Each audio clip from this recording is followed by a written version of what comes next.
Alright, hi there YouTube, it's me, Morsuit America, and I'm playing, well, I'm using my laptop, and in this episode I'll be talking about the nerfs that will kick in for most of the Transcended allies. The Transcended Titans are excluded from this because they will be released during Chapter 5 release. Now, the reason why I'm bringing this up is because what we currently have in Global will not change until we get Chapter 5. So all of the abilities you have right now for the specific Transcended allies, let's say Transcended Deathcrown, whatever you read off of the Global Dragon Blaze, if you read the description of the first active skills, second active skills, some of the numbers are different from what you see on the screen, or some of the abilities are different from what you see on here. Somewhat. It depends. Some Transcended allies haven't been touched, some of them have. It depends. But most of the Transcended allies have a huge nerf to them, including Transcended Graham. Now, if you don't know about Transcended Graham before Chapter 5 release, he was broken. He was very tanky, and he delivered a bunch of DPS as a tank. So, yeah, he was kind of overpowered, along with Windloon. I never experienced the full power of Windloon, because when I got her, it was close to the release of Chapter 5, so yeah. Or I don't know what I did, but I didn't use Windloon to the fullest, to her full potential. But anyways, I will be talking about the Transcended Dracos and Gaela. I will talk about the other Transcended allies when I make those videos going over them, talking about what they're good in, etc, etc. Basically a Transcended ally review. If you haven't seen the Transcended ally reviews that I've done for the Dracos and Gaela, they will be in the description below or at the end of this video. Also, if you want to play on the Korean Dragon Blaze, there are links in the description where you can see a video on how to get it on your iOS or Android or an Android emulator. I'm not going to go into details about that because I made those videos specifically to show you guys how to get the game. Now, going back on topic, this is important. I need to talk about these nerfs because most of these nerfs are for the worse, or it kind of skews their rankings later on. Like right now, most of the Dracos are still good. We're getting Bodens, we're getting the Transcended Bodens right now in Global Dragon Blaze. So the ranking will change here and there. Just know that when Chapter 5 kicks in, the nerfs for some of these allies will change their score drastically. For example, once again using Transcended Graham, he was number 1 before Chapter 5. However, due to his nerf after Chapter 5 release, he went down by a lot of ranks because they kind of nerfed his power. He's very tanky, because he's a warrior, but his DPS was non-existent, or I wouldn't say non-existent. It wasn't stupidly high like how he was before Chapter 5. Anyways, yeah, let me get started to talk about these abilities. If you're wondering how to decipher this, I'll also have the links to the Wikipedia in the description below. Pretty much the numbers in green indicate the change, so I'm not gonna do any fancy edit for this. I will do it for the other videos when I talk about the other Transcended allies I haven't touched on yet. But yeah, when it comes to their abilities, if you see green text for numbers, that means it's different from what it was originally, or they kind of increase it, and you may want to pay attention to the wording as well because it might be different from what we have in Global. So let me go over Deathcrown. I'll be very quick about this, and just to give you guys a heads up, there is an ARC status over in the Korean Dragon Blaze. We will not be getting that anytime soon in Global. Wait, did I say... I hope I said ARC status, but yeah, ARC status is available once we get the ARC Buster in Chapter 5, which will not come to Global anytime soon. So yeah, Ultimate status will be released when Transcended Shadowhow and Transcended Margaret are revealed or are about to be released. So you want to make sure that you stock up on Transcended essences and a good amount of Triple S allies. Triple S allies are important. To get from max status to ultimate status, you need 36 Triple S allies and also 360 Transcended essences. I might be wrong with that number because I remember like some issues when I was trying to use 720 Transcended essences to get from base to ultimate. So make sure you have a ton of Transcended essences when ultimate status is released. So yeah, let's get started with Deathcrown. I'll be very quick about this. His first active ability, it inflicts 1603% damage to one target and stuns it for 5.5 seconds, while reducing its defense by 55%. Cooldown for this is 8.2 seconds. This can be lowered if you have the weapon effects. Before I continue on, let me add this. If you guys are looking for specific changes to certain allies that I already reviewed, once again, it's only 6 Transcended allies I reviewed over, which is, what is it? All the Dracos within Gaela. Look in the description as well, there should be a time skip for each one of these Transcended Dracos. So yeah, continuing on. For Deathcrown's second active ability, the Stigmata of Death inflicts 1561% damage to one target and removes all of its buffs. Casts an emblem on the target that focuses the party's attack onto it, lasts 7 seconds. Targets affected by the emblem receive 280% more damage based on Deathcrown's attack. Cooldown for this is 13.6 seconds. Leader's Death, third active ability. Okay, so channels and taunts all enemies while reducing Deathcrown's received damage by 90% for 5 seconds. Afterwards inflicts 1490% of the received damage back to one target, in addition to 1637% piercing damage with 100% certainty. During its duration, reduces damage taken by 85%. Enemies killed by this skill cannot be revived. Cooldown for this is 25 seconds. Life and Death, first passive skill, I was going to say active. Increases own strength by 28% and stamina by 22% for 17 seconds each time an ally enemy dies or is revived, stacked up to 5 times. Also, Deathcrown reduces his received normal attack damage by 50%, further received damage by 30%, and is immune to instant death. Second passive skill, King's Authority, increases the party strength by 30% and physical attack by 15%.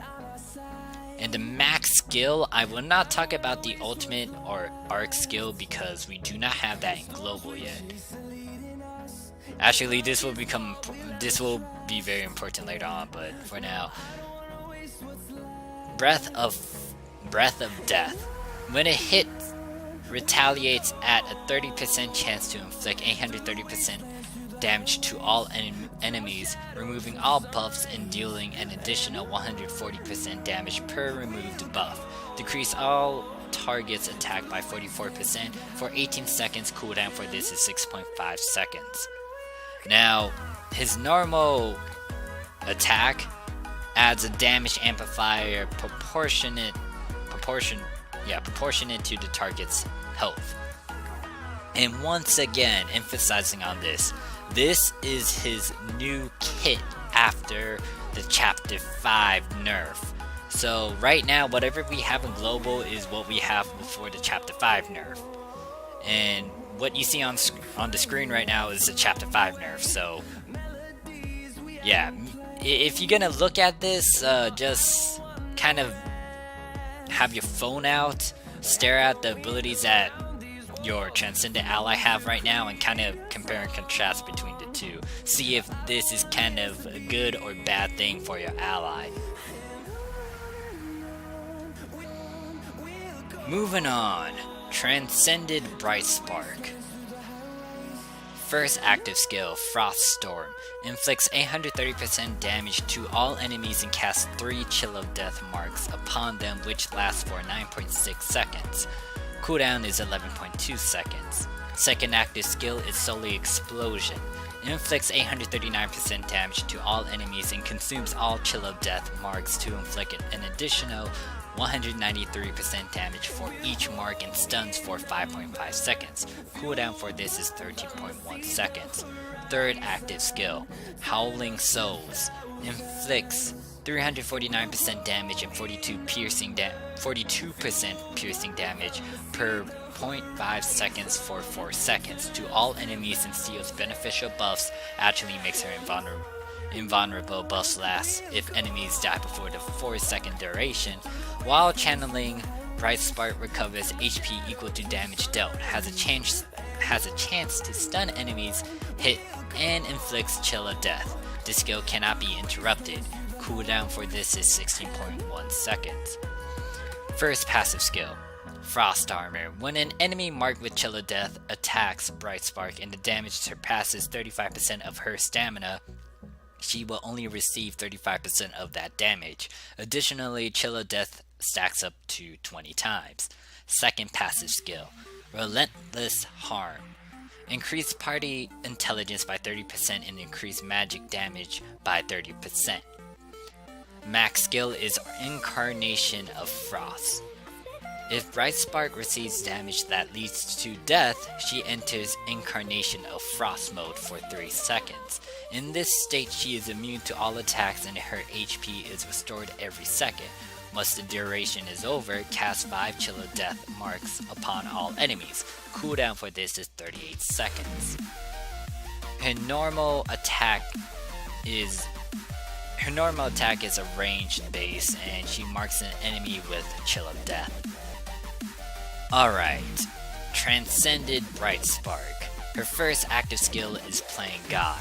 Grants the entire allied party full immunity for 3 seconds, recovers their HP for 394% of attack, and heals continuously for 120% every second for 6 seconds. Cooldown for this is 7.1 seconds.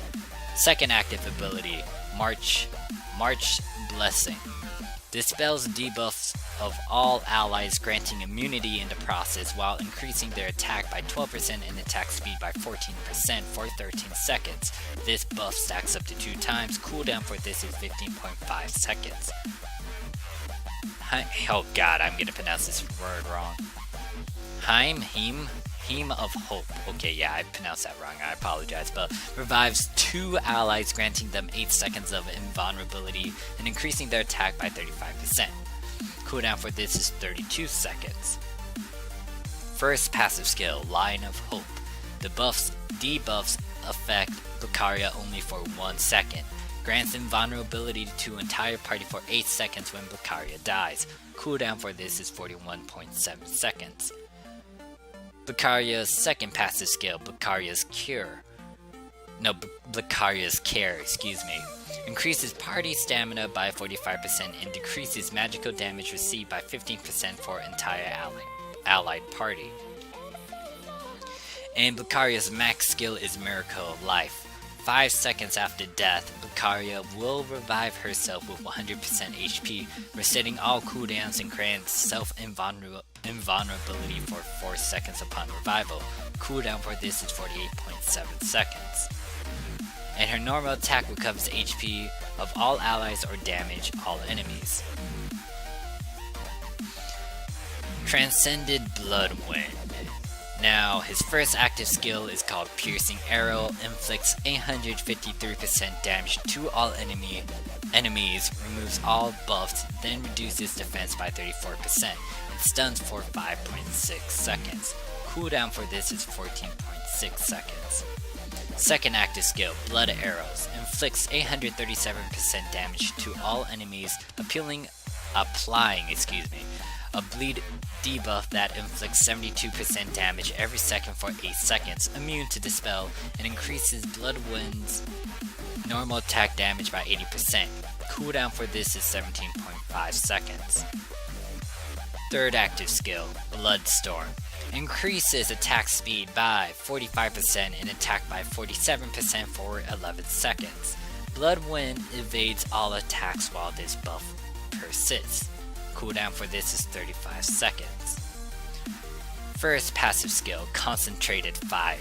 Bloodwind's normal attack inflicts at least 100% damage. If there are 4 or less targets in the enemy party to attack, Bloodwind's attacks inflict 500% damage divided among the enemies.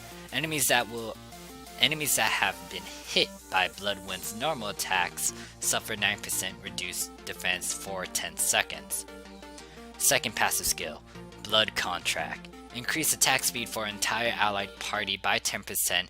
Additionally increases the enemy's received range damage by 15%. Max skill, Hatred. Every time Bloodwind hits an enemy or avoids attacks, he gains 1 hatred stack. For each stack, gains increased attack by 14% for self, stacks up to 40 times. And his normal attack inflicts damage to all enemies at once.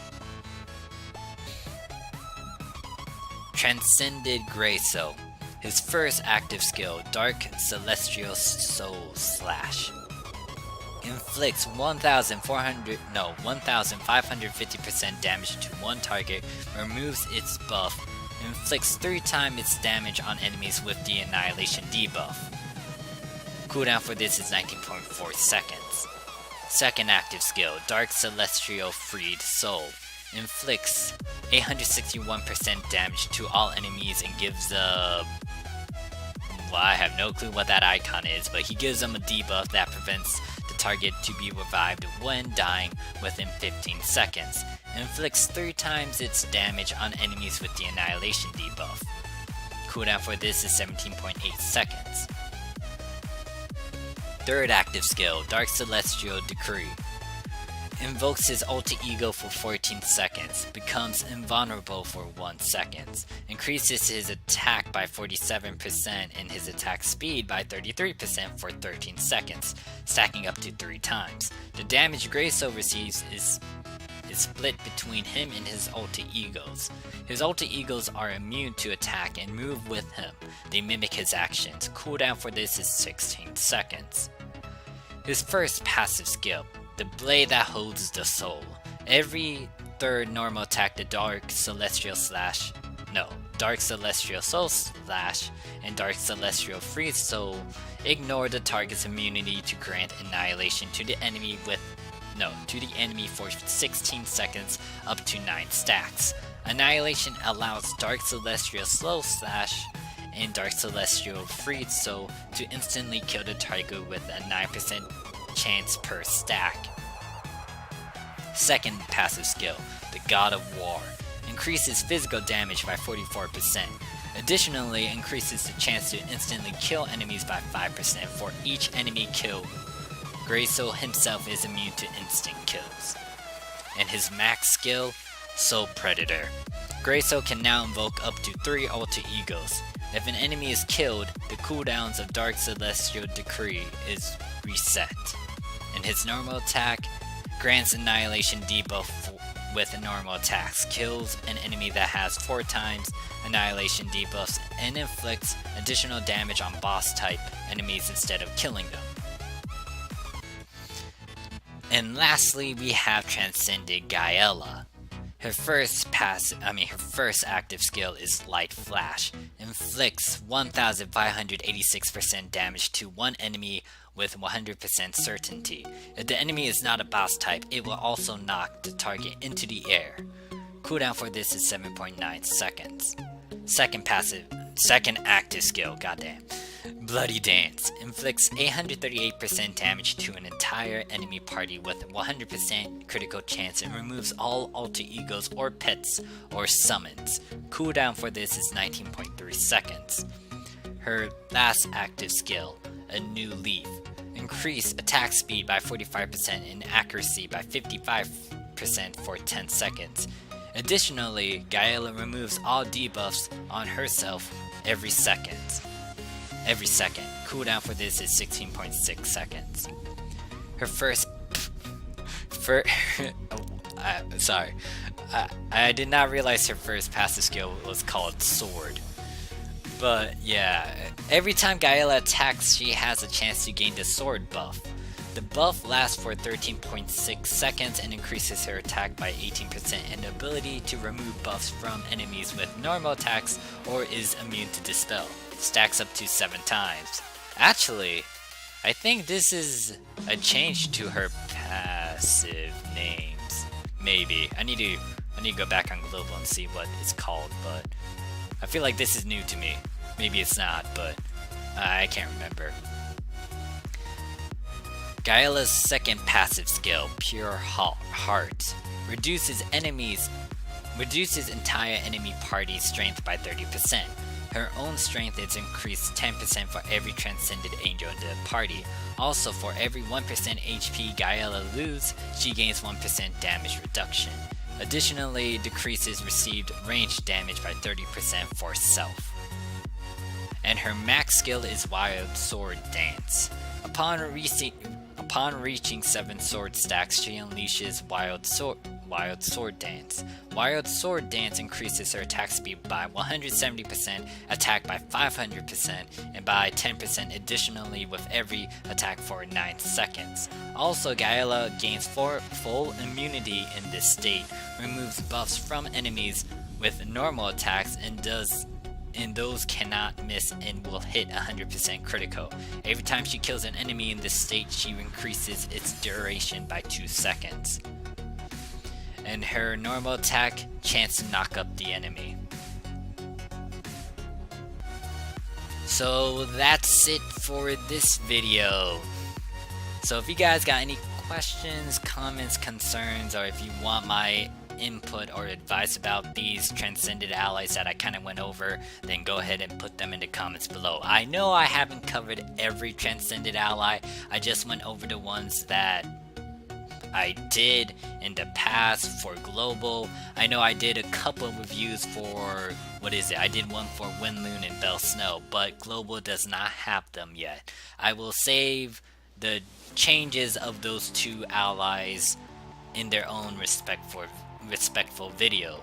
So if you guys want a heads up on what abilities you will be getting before the chapter 5 stuff, I'll have a link to that video in the description below. But yeah, the thing is, out of all these allies, Gaela's up there for the Korean Dragon Blades, and here's why. I don't know if I emphasized this a lot during my streams or like during super streams, but Gaela is an Enchanted killer.